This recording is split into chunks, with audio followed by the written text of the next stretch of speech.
यहाँ पे एक और टॉपिक को कवर करेंगे जो कि भारत के प्रधानमंत्री के कल ही पूरे किए गए दौरे से है। फ्रांस का दौरा था ये, और कई सारे डोमेन में जो वार्ता है वो कंडक्ट हुई है।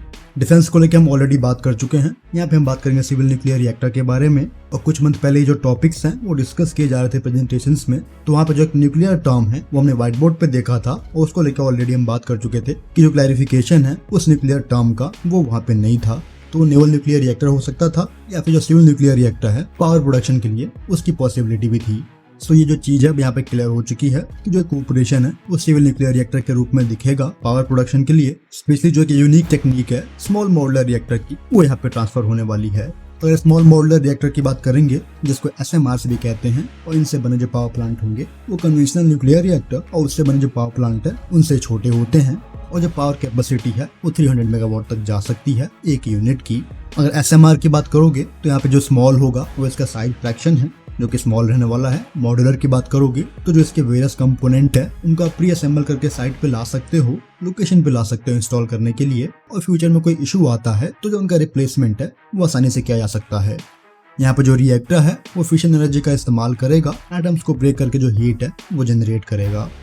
तो जो पहले इसका कोर है वहाँ पे न्यूक्लियर फिशन होगा, मतलब एक जो एटम है वो दो में ब्रेक होंगे, और इसी तरह से जो मल्टीपल चेन है वो चलता जाएगा, और जितने में वो ब्रेक होते जाएंगे उतनी जो हीट का जनरेशन है ब्रेक होने के बाद वो होता जाएगा। तो ये एक चेन रिएक्शन होगा जो कि कन्फाइंड इन्वायरमेंट में आप कर रहे हो, और इस रिएक्शन को कंट्रोल करने के लिए जो कंट्रोल रॉड्स हैं उनका इस्तेमाल किया जाता है। और ये जो कंट्रोल रॉड होंगे उनको आप कोर में जितना डालोगे, ये जो उतने एटम्स हैं उनको रेस्ट्रिक्ट कर देंगे, तो जो चेन रिएक्शन पे कंट्रोल है वो आपका हो जाएगा।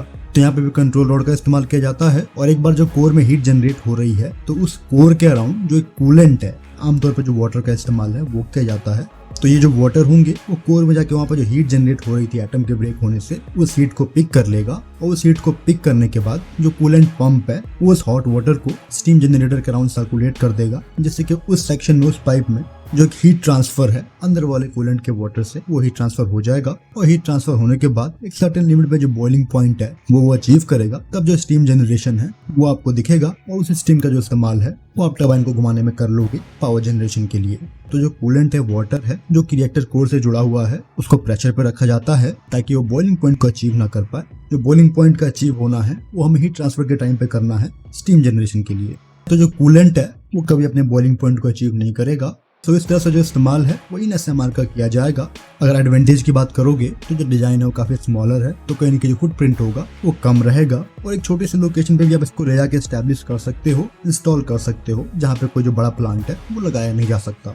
इसका जो ट्रांसपोर्टेशन है, इसके एलिमेंट का ट्रांसपोर्टेशन है काफी आसान रहता है, क्योंकि ये मॉड्यूलर फॉर्म में है, उनको आप प्री असेंबल कर सकते हो। तो कोई भी जो इशू है कंस्ट्रक्शन डिले को लेके वो यहाँ पे आपको नहीं दिखेगा। तो इससे क्या होगा कि कहीं ना कहीं जो टाइम है वो बचेगा, जो कॉस्ट है वो बचेगी, और जो एनर्जी डिमांड है उनको आप एक कम समय में पूरा कर पाओगे।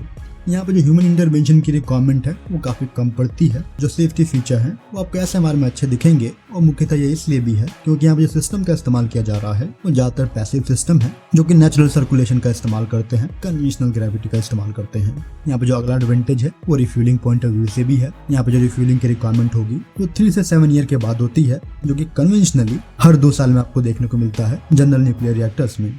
इनफैक्ट जो कुछ SMRs हैं उनको आप 30 ईयर्स तक का जो फ्यूल है एक बार में दे सकते हो, उतने समय तक वो ऑपरेट कर सकते हैं विदाउट रिफ्यूलिंग।